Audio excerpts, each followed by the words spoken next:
Is my shit on? Oh. Yeah, okay, it's on. What up, man? It's your boy Vigilante Styles, man. We're going to mix a beat. And I'm just going to tell you something, guys, right here, right now. You guys are overthinking mixing. Period. Overthinking the shit. Overthinking, analyzing the plugins and all sorts of stuff. You're overthinking it. Okay? At the end of the day, use something that gives you a good sound, quick and easy, so you can go do some other shit.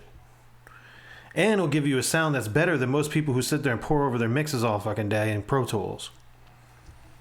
Let me show you how quick and easy it is. The whole idea is mix on a console. All those other videos that you guys see me mixing on your, using different plugins, Brainworks, and all this other stuff, which are great plugins, they are, that's because you guys mix that way. And you guys use FL Studio, and I make beats in FL Studio, right? But when I'm serious about doing a project, I always use Harrison Mixbus 32C. When I'm serious, like super serious about a project, I come here. Because why? This is a console in your computer. It sounds like one. We can go over the details over whether or not parts of it are truly like a console or not. But I know that it's truly not a console because I can see it on my computer screen. Okay, so I still know that I'm mixing in my computer. But the whole point, it's not just workflow, you're getting the sound too. You're getting a good sound. Some people go, why don't you process in the buses? I do process in the buses. You do drums and vocals in the buses. I don't have vocals on this, it's just a beat, so I'm just going to do the drums in the bus. I also have, and there's tape saturation on the buses, there's tape saturation on the master bus. So even when I'm doing stuff in the channels and not really processing them for saturation, it's still getting saturation on the master bus. So I'm just going to mix this beat, and you can just watch how fast this gets done and how good it sounds. And I'm going to mix on my speakers. What? In this horrible room? Yes. I'm going to mix on my speakers in this horrible room. So you can just see how quick and how easy it is to get things done. Now, real quick, I'm just going to go over a few things with you guys. So I turn on auto return so that then when I want to start back over at a certain area, it'll go back over. When I click here, highlights my channel. Compressor is right here. That's the fader. There's my EQ. And of course, if I hit sends, I can send to my drum bus, which is over here, which has a 3-band EQ and has tape saturation, has also a compressor. Compressor we use is a leveler. It is equivalent to a LA2A. Okay, so they automatically put basically an LA2A on all your channels, including the master bus, which an LA2A can be used on your master bus. So voila. Why overthink things? You have a K14 meter, which means that at 0, you're 14 decibels below 0. That's to ensure that you're not obviously going to push things into the red and clipping and whatnot. It's good practice. And really, it's for you. It's for monitoring levels. So if you monitor at K14, which is 0 here, you aim for that 0, your mixes will sound better because you're not jamming everything too loud. And you're not jamming everything too soft.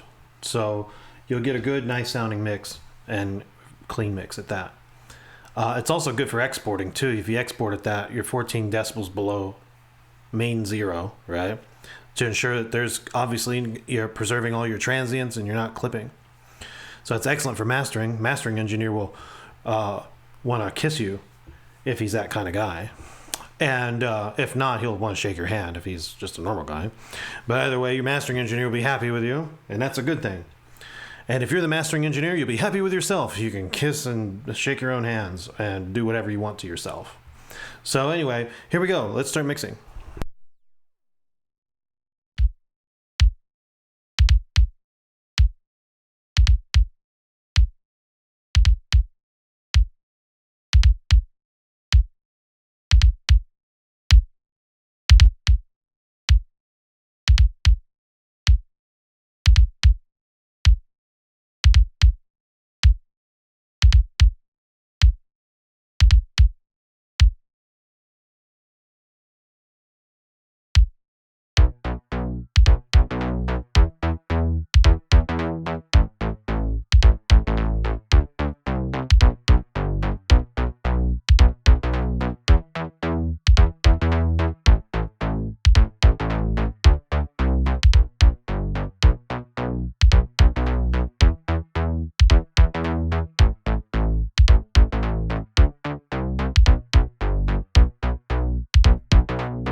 There it is. It's done. 17 tracks mixed. So I'm going to go ahead and export this. Exporting's really easy. I like to set it to 32-bit float, but you also get Redbook and all these other stuff. All these other things if you want to do that. I'm going to put it on my desktop so I can find it easy. And just name it, hit export. Boom. Look at that. Beautiful. That's it. It's done. How easy was that mix? I mean, you're talking about, bussing, everything. Quick, fast, easy. It's done and it sounds solid. That's what I'm saying, man. I'm going to go play Halo Infinite now, guys. So, if you guys want to play with me on there, Platinum player is my peak rank. Platinum 3. I go by Vigilante. It's more Vigilante Styles, right? So Vigilante Z 9020. You guys add me as a friend on there, and we'll play Halo. I like to do that too. So no sweat, huh? Well, that was easy, huh? No problems. Shit, that's what I'm talking about. At the end of the day, you got let somebody else be barely fucking 1/10 of the way through this mix on Pro Tools. I'm already done. And that's a solid fire mix on top of it all. Just like that. That's what I'm saying. Guys, stop overthinking this, man. Stop overthinking this shit. Stop obsessing over frequencies. Stop obsessing over anything. The main reason why you guys obsess over frequencies is because you got shitty fucking tools to work with. That's what it is. You're trying to make fucking bricks out of mud, no straw, dude. Like, serious. That's what you guys are doing, man. Spinning your wheels in mud. And really, all you need is just a console, man. That's how music has been mixed. All your favorite hits, man. I go way back to like the beginning of music history. Has been mixed on a console, man. Of some kind. Now we're in the computer. But the problem in the computers, we don't have a console. You have a mixer, but that ain't a console because you don't have all the controls and you don't have the routing and you don't have you don't have your buses set up for you. You have to set all that shit up yourself. Basically, you have to build your console in every session. This is already done for you. You saw when I imported the tracks, boom, boom, boom, boom, boom. Everything's set up. Just like that. 17 tracks, boom, boom, boom, boom, boom. It's there. I go flip over to the editor. I go set my beginning point where I want to start mixing. Hit auto return. I solo my tracks. I go mute the others. And I start working. Just like that. Everything. I didn't have to set up my master bus. It was already set up for me. Now in the beginning I was mixing. Here's another thing. Did you guys notice that I was going way above zero? Right? Zero we know is 14 decibels below actual zero. Because the K14. But I went above actual zero. And when I did, there's already a limiter to catch my peaks. I didn't hear none of this shit clipped. None of it. I was mixing into a limiter the entire mix. And then I pulled it down. That's another technique they tell you about that you guys don't know. Mix into a limiter and then pull it down at the end. The reason why you do that is because you want to have an idea of what that mix is going to sound like when it's mastered and it's already limited. So that's what I did. I mixed right into a limiter, the whole mix, dude. You know what I'm saying? You guys didn't even know that was already set because it's automatically on, dude. I'm telling you, man, Harrison Mixbus 32C. If you're a serious engineer, right, and or you're not a serious engineer, you're just a producer, right? You don't want to spend more time mixing than you do making the beat, especially if you're a producer. But you just want something that's going to sound good, and you can present these mixes to people. I'm going to tell you this, right? No bullshit. The last beat I sold it's been a while, but the last beat I actually sold, I mixed it in Harrison Mixbus 32C. That was, I mean, and you see me with the SSL 9000J plugins, the 4000 plugins, all these other plugins, need plugins, you name it. all those plugins. I didn't sell beats using any of those fucking things. Last beat I sold, I mixed it in Harrison Mixbus 32C. Why? Because the key to getting a good mix also is being able to mix fast. Right? So at the end of the day, we can talk about all this shit about how this thing isn't a perfect emulation of a console in terms of whatever stuff going on under the hood. I don't give a fuck. At the end of the day, the shit sounds good when you mix with it. And at the end of the day, people think your mixes sound good when you're done mixing with it.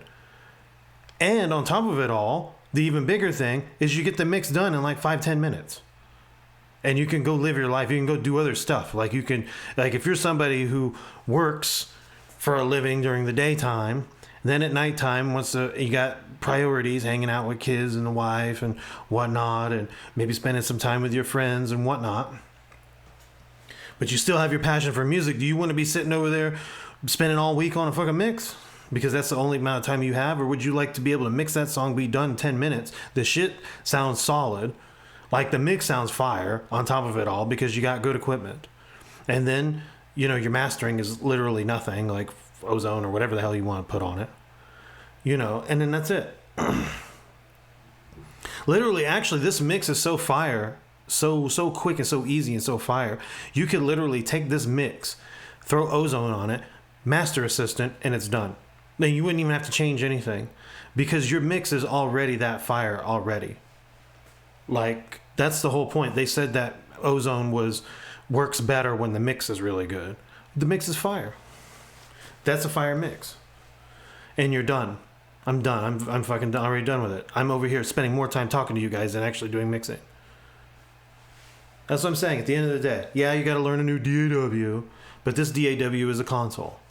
So you're learning how to use a console. And then you're done. Now you can go do other shit. And you got perfect recall. You can come back to this session whenever you want. Get this. If you delete your main files that this came from, for whatever reason you threw it in the trash, this thing backed up all your files. So it's better than Pro Tools because Pro Tools doesn't even back up those files, I don't think. No. Yeah, no, it doesn't. Because when you throw the main files away, it says, oh, I can't find the WAV files that went to this. So, but this backs up the entire thing. So actually, yeah, eventually, if you got enough mixes, you're going to have to, like, put them in your Google Drive or something, get them off your computer to make space. But it backs up your entire, like, all your files, makes a copy of every one of them. So you can actually take the file that you used, you can take all those, you know, track stems, whatever you want to call them, throw them in the trash bin, empty your trash bin. The files will still be there because they're backed up in whatever folder you use to back up your Harrison Mixbus sessions. So that's cool. Your session folder contains everything you need. As a matter of fact, you can share that session folder. Get this, if another dude has this program, and if you guys are smart, not using a lot of third-party plugins, just mixing with the console, you can take your session, that whole folder, everything, zip it, WeTransfer, or whatever you want to use to transfer the file, Dropbox, whatever, or Google Drive. Send that whole session to them, and they have everything. They literally have everything. And it's set up exactly the way you had it. So that's another cool thing. That's kind of like how Pro Tools is, I know. But like I said, the one thing Pro Tools doesn't have is that if you throw those files away, they're gone. Not here. You have to throw away the session folder. Then if you throw away the session folder, then you're fucked, right? But if you don't throw that away, it's there. Everything you need. So that's kind of cool. You don't have to keep those extra files on your computer. You can just literally go, okay, I'm going to throw that out and keep the session folder, and I'm good. And the session folder has all the shit that you had in this mix already in there. So if you wanted to revisit it and add vocals or whatever the hell you want to do, it's another thing. For me, I only mix with this. I don't record vocals with this. Like, this is my mixing console. It's not a recording console. I'll record in FL Studio, and then I'll just, line. And I line everything up in there, too. That's another thing because of latency. I line everything up there, and then any other kind of like effects that I want to add, I'll add it there. But this, strictly mixing. That's all I use Harrison Mixbus 32C for. That's all. This thing is made for mixing, and that's all it's for, and that's all you need it for. This is a beast. This shit's on Pro Tools all fucking day. But that's okay. I don't want you guys from Pro Tools coming over to my shit, bro. This is my shit. This is what gives me my sound. So you guys stay to your Pro Tools, okay, and stay away from my shit. This gives me my advantage, man. When people hear these mixes, damn, that's fire. Damn, you mixed that in 10 minutes, fool. What? That's what I'm saying. So anyway, if you guys enjoyed this video, man, like, subscribe, hit the notification bell. That's your boy Vigilante Styles, man. And I'm out. I'm going to go fire up some Halo, man. I'm out. Peace.